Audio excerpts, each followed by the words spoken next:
Angie Horkan with the Wisconsin Beef Council joins us for casserole season. You got two different ones for us. Casserole season, but you're from Minnesota. So it's hot dish. It just depends. Either or, it all tastes the same, right? You just need the old 9x13 pan. Throw it all in there? Throw it all in. Okay, so yeah, I have two today. Okay. But this one's called the John Wayne casserole. Now, I wasn't very familiar with it, so I was kind of Googling it, finding it, but it seems very popular on the internet, but you start with a crust of biscuits. So you buy a tube of biscuits, and then you actually kind of flatten those out in the bottom of your casserole pan, and bake those about 10 to 12 minutes, then top with a taco mixture. So taco seasoning and ground beef. It actually calls for 2 pounds of ground beef. So this is very hearty. This will serve a lot of people. It says 10 servings. I believe it. Then on top of the ground beef taco mixture, I have sauteed red pepper and sauteed onions.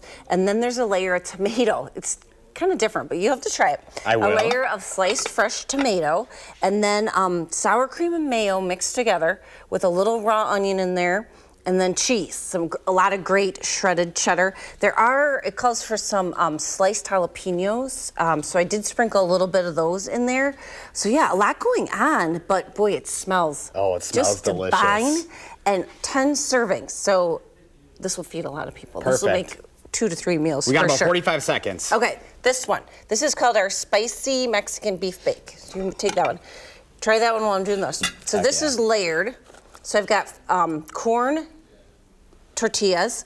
I've got ground beef and enchilada sauce. It calls for 3 cans of enchilada sauce, black beans in there, and then a little bit of celery, a little bit of onion, and a little bit of red pepper. And I kind of sauteed those at the end with the ground beef.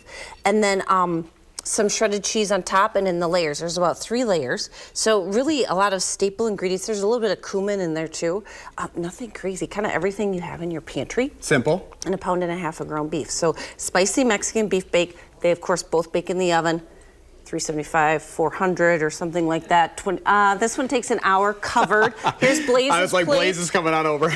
Okay, so, oops, sorry. Beeftips.com. Beeftips.com, click on As Seen on TV. I've got these hot dish recipes plus 3 or 4 more. Awesome. Oh, this will be Thank you. perfect.